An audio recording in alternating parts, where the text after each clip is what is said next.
सहारा लेकर अधर्म करता है, अहंकार में डूब जाता है और दूसरों का जीवन नरक बना देता है, तब ईश्वर को स्वयं धरती पर उतरना पड़ता है। यह कथा उसी समय की है जब एक व्यक्ति की भक्ति ने भगवान शिव को प्रसन्न किया, लेकिन उसी भक्ति के अहंकार ने भगवान जगन्नाथ को हस्तक्षेप करने पर विवश कर दिया।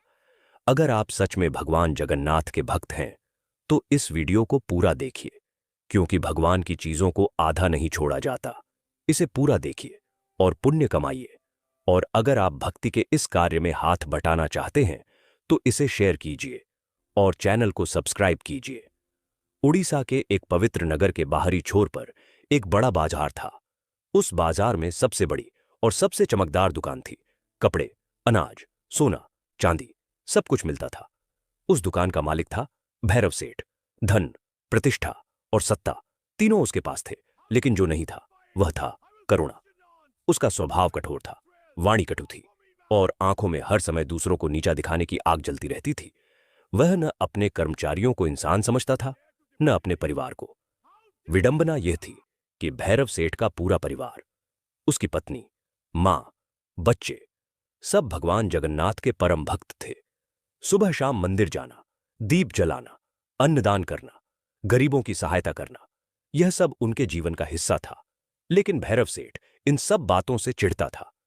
उसके लिए भगवान केवल एक थे, महादेव।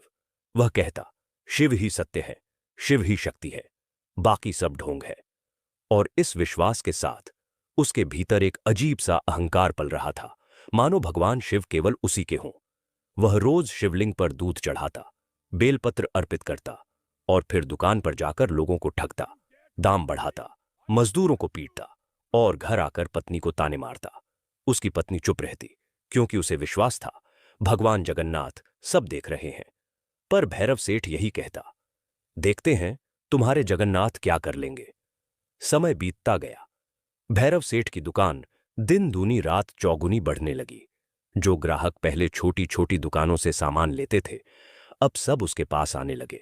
उसका व्यापार फैलता गया, गोदाम भरते गए, तिजोरियां भारी होती गईं और इसके साथ साथ उसका अहंकार भी। एक रात कैलाश पर भगवान शिव ध्यान में लीन थे। भैरव सेठ की कठोर भक्ति, उसका एकनिष्ठ विश्वास और शिव नाम का निरंतर जाप, इन सब से महादेव प्रसन्न हुए। भगवान शिव का हृदय सदा सरल है।